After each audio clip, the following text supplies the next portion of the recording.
Nós já estudamos, lemos, né, o capítulo 1, 2, 3, 4 e 5.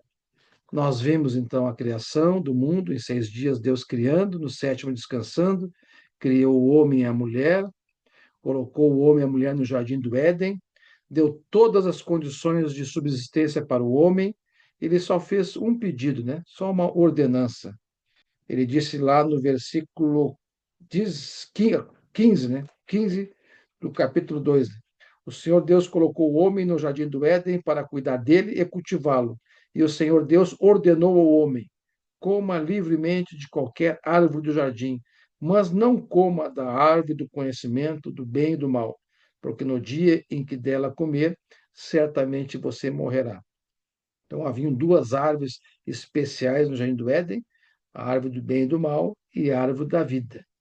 E a serpente enganou a Eva, que comeu e deu a Adão.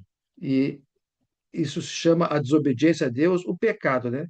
E nós estudamos, né, nos cursos que o pecado é errar o alvo à vontade de Deus. Então, quando nós conhecemos os mandamentos, a vontade de Deus, e erramos, não obedecemos, nós pecamos contra a vontade de Deus. Então, esse foi o pecado original que expulsou o homem e mulher do jardim do Éden, e o pecado nos afasta do convívio com Deus. Nós vimos depois Adão e Eva tendo os filhos, Caim e Abel. Nós vimos Caim matando Abel, primeiro homicídio registrado na Bíblia.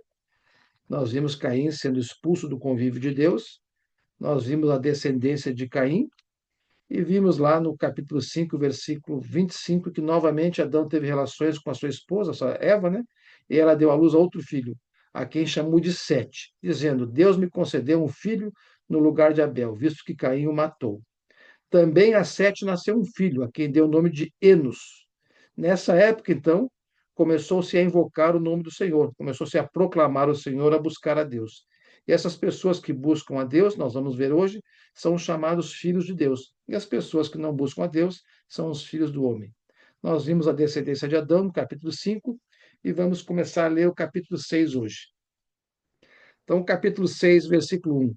Quando os homens começaram a multiplicar-se na terra, eles nasceram filhas. Os filhos de Deus, então os historiadores, né? Os filhos de Deus são aqueles filhos que buscam a Deus. Trazendo para os dias de hoje, para o nosso mundo, seriam os cristãos. Viram que as filhas dos homens eram mais bonitas, ou seja, para os dias de hoje, as filhas dos homens que estão nas trevas, que estão na luz, são mais bonitas.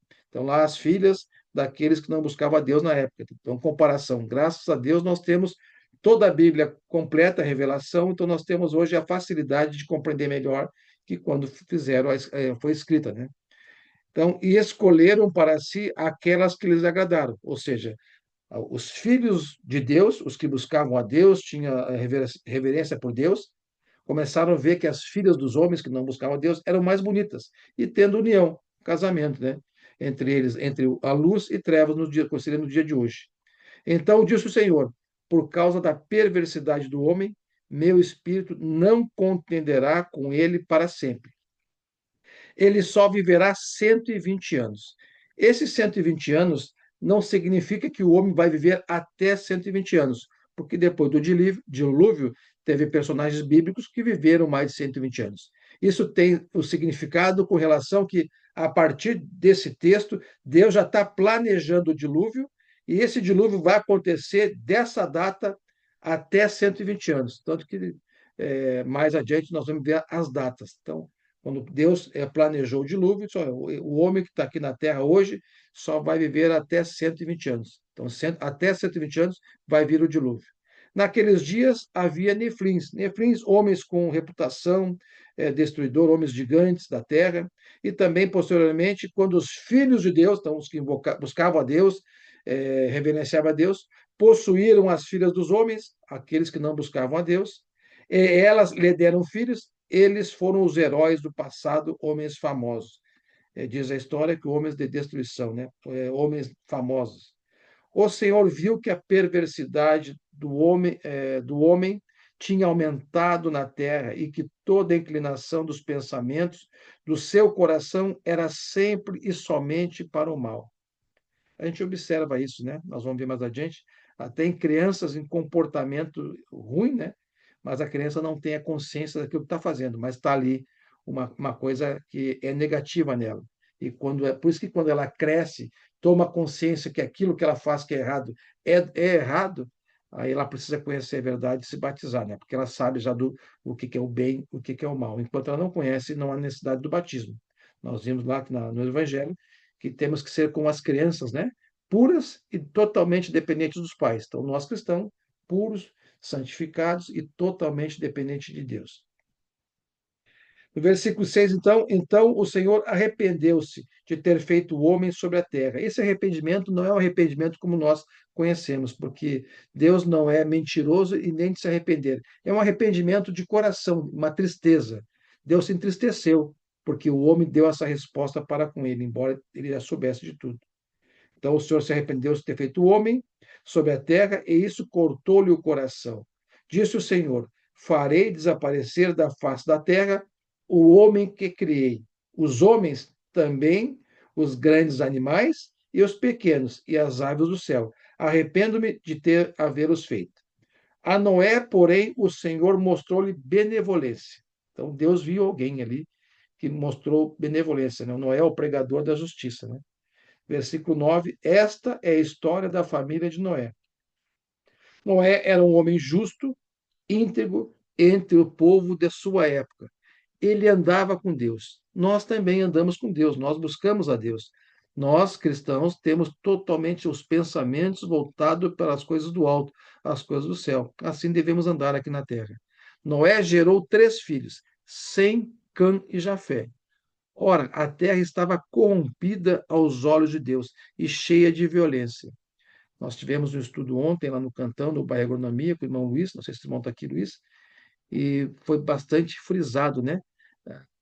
O cristão, o casamento do cristão com o cristão. Deus não se agrada desde a origem aqui. Deus sabe que aquelas pessoas que buscam a Deus, ter união com pessoas que não buscam a Deus, não vai dar certo. Deus é onisciente, então ele sabe de tudo. Nós temos que enxergar esses mandamentos e a vontade do Pai. Então a violência aumentou, a maldade aumentou, ao ver que a terra se corrompera, pois toda a humanidade havia corrompido a sua conduta, Deus disse a Noé: darei fim a todos os seres humanos, porque a terra encheu-se de violência por causa deles, seres humanos. Né? Se buscasse a Deus como Noé, não teria acontecido isso, né? Eu os destruirei com a terra. Você, porém, a Noé, né, fará uma arca de madeira de cipreste. Aí ele deu as características. Nós aprendemos na Bíblia, vamos aprender que tudo que Deus fala, até as medidas, como deve ser feito, tem que ser obedecido. Porque isso também são mandamentos, são a vontade de Deus, e temos que fazer conforme a vontade de Deus, e não a nossa.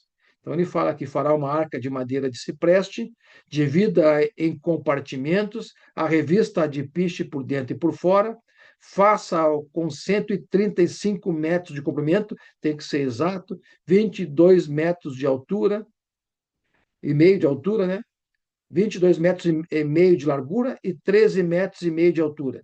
Faça-lhe um teto com um vão de 45 centímetros entre o teto e o corpo da arca. Coloque uma porta lateral na arca e faça um andar superior, um andar médio e um andar inferior. Então, todas essas medidas têm que ser rigorosamente cumpridas, porque Deus sabe, tem a onisciência, essas são as medidas da perfeição para que dê certo o objetivo da arca, atenda seu objetivo, trazer a salvação a Noé e a seus filhos, né? E os animais também todos. Eis que vou trazer sobre, eis que vou trazer água sobre a terra, o dilúvio, para destruir debaixo do céu toda criatura que tem fôlego de vida.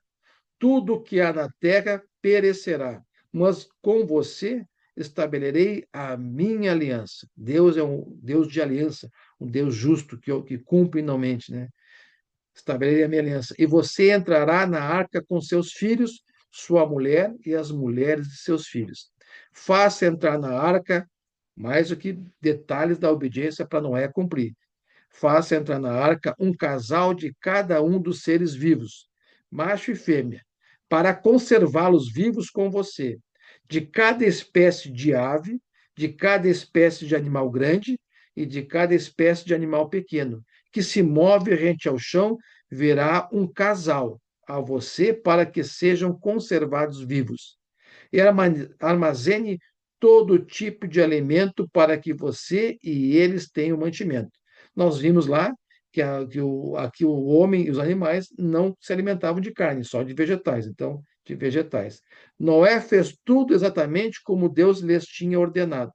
Então, capítulo 7, então o Senhor disse a Noé: entre na arca você e toda a sua família, porque você é o único justo que encontrei nesta geração. Leve com você 7 casais de cada espécie de animal puro. Levítico nos ensina o que são os animais puros, né? Naquela época. Macho e fêmea e um casal de cada espécie de animal impuro. Também Levítico nos ensina. Macho e fêmea. E leve também 7 casais de aves de cada espécie, macho e fêmea, a fim de preservá-las em toda a terra. Daqui a 7 dias farei chover sobre a terra 40 dias e 40 noites. Então, 40 dias e 40 noites chovendo. E farei desaparecer da face da terra todos os seres vivos que fiz. E Noé fez tudo como o Senhor lhe tinha ordenado. Então, aqui, por inferência, conhecendo a Bíblia, sabemos que Noé cumpriu rigorosamente todos os mandamentos e observâncias detalhadas que Deus deu, sem questionar, sem murmurar, pois Deus se alegra disso, né? Versículo 6 do capítulo 7, Noé tinha 600 anos de idade quando as águas do dilúvio vieram sobre a terra. Então, Noé tinha 600 anos, começou a chover. Noé, seus filhos, sua mulher e as mulheres de seus filhos entraram na arca por causa das águas do dilúvio.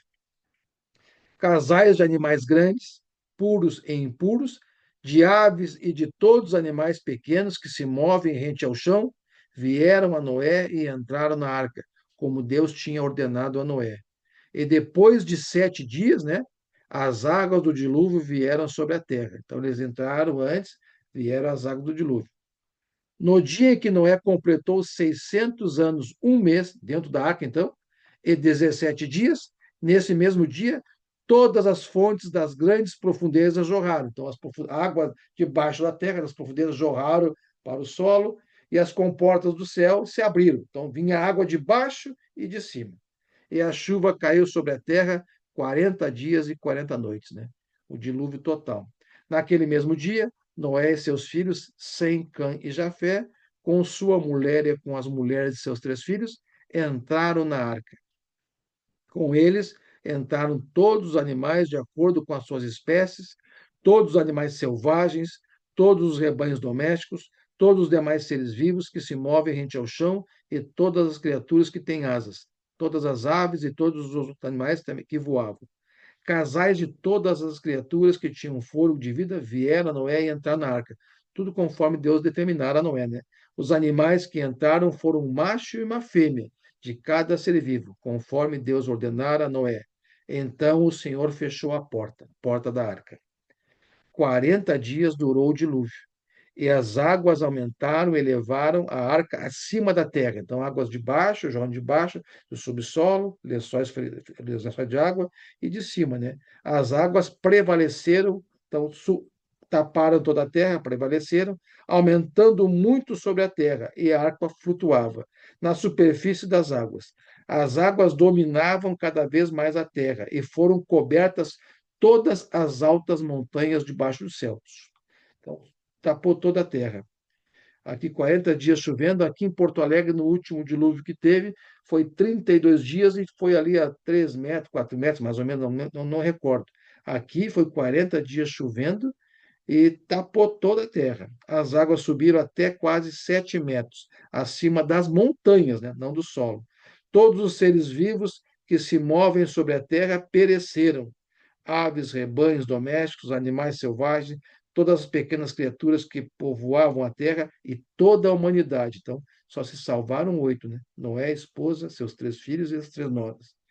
Tudo que havia em terra seca e tinha nas narinas o fogo de vida morreu. Todos os seres vivos foram exterminados da face da terra, tanto os homens como os animais grandes, os animais pequenos que se movem rente ao chão e as aves do céu foram exterminados da terra. Então só restaram Noé e aqueles que se encontravam com ele na arca, animais, esposa, filhos e nós. Né? E as águas prevaleceram sobre a terra 150 dias. Aqui nós ficamos com 32 dias de enchente. Lá foi 150 dias. Então Deus lembrou-se de Noé, capítulo 8, e de todos os animais selvagens e rebanhos domésticos que estavam com ele na arca. Então Deus se relembrou, não é que ele esqueceu, relembrou, se preocupou-se com a misericórdia. Noé está dentro da arca os animais, né? Precisa sair da arca. Enviou um vento sobre a terra e as águas começaram a baixar. Não foi de imediato. As fontes das profundezas e as comportas do céu se fecharam. Então, desceram água e fechou as comportas. A chuva parou. As águas foram baixando pouco a pouco sobre a terra. Ao fim de 150 dias, as águas tinham diminuído. Não significa que terminaram o total, né? E no 17º dia do 7º mês, a arca pousou nas montanhas de Ararat. As águas continuavam a baixar até o 10º mês. E no primeiro dia do 10º mês apareceram os topos das montanhas. Passados 40 dias depois disso, Noé abriu a janela que fizera na arca, então, conforme Deus havia determinado, esperando que a terra já tivesse aparecido, Noé soltou um corvo. Corvo, por curiosidade, é um animal impuro. Já, quem vê em Levítico lá, é um animal impuro. Por isso que ele foi necessário que ele fosse lá para a arca. Ele tinha um papel a cumprir. Mas este ficou dando voltas. Depois soltou uma pomba para ver se as águas tinham diminuído na superfície da terra. Mas a pomba não encontrou lugar onde pousar, os pés, porque as águas ainda cobriam toda a superfície da terra. Né? Já tinha passado vários dias, meses, e continuava a água sobre a terra. E por isso voltou para a arca, a Noé. Ele estendeu a mão para fora, apanhou a pomba e a trouxe para dentro de volta da arca. Noé esperou mais 7 dias, mais uma semana, e soltou novamente a pomba. Ao entardecer, quando a pomba voltou, trouxe em seu bico uma folha nova de oliveira. Noé então ficou sabendo que as águas tinham diminuído sobre a terra. Esperou ainda outros 7 dias. E de novo soltou a pomba, mas desta vez ela não voltou. No primeiro dia do primeiro mês do ano 601 da vida de Noé, então Noé ficou 1 ano e 2 meses dentro da arca, né? Secaram as águas da terra. Noé então removeu o teto da arca e viu a superfície da terra seca, estava seca. No 27º dia do segundo mês, a terra estava completamente seca. Então disse Deus a Noé: saia da arca, você e sua mulher, seus filhos e as mulheres deles. Faça que saiam também todos os animais que estão com você, as aves, os grandes animais e os pequenos que se movem rente ao chão. Faça-os sair para que se espalhem pela terra, sejam férteis e se multipliquem. Então Noé saiu da arca com a sua mulher e seus filhos, e as mulheres deles e com todos os grandes animais, os pequenos que se movem rente ao chão, e todas as aves, todos saíram da arca. Tudo que se move sobre a terra saiu da arca, uma espécie após a outra. Depois Noé construiu um altar dedicado ao Senhor, em agradecimento ao Senhor, né? E tomando alguns animais e aves puros, ofereceu-os como holocausto, queimando sobre o altar. O Senhor sentiu um aroma agradável, não do cheiro, mas um aroma do amor, da reverência de Noé a Deus, da gratidão de Noé a Deus, e disse a si mesmo: nunca mais amaldiçoarei a terra por causa do homem, pois o seu coração é inteiramente inclinado para o mal, desde a infância. E nunca mais destruirei todos os seres vivos, como fiz dessa vez, dessa forma, né, do dilúvio, né? Enquanto durar a terra, plantio e colheita, frio e calor, verão e inverno, dia e noite, jamais cessarão. Então, aqui, irmãos, nós lemos aqui o capítulo 6, o capítulo 7. Vou parar aqui para a leitura não ficar pesada para nós, irmãos, né? E temos para a próxima quarta-feira. Deixa eu parar a gravação aqui.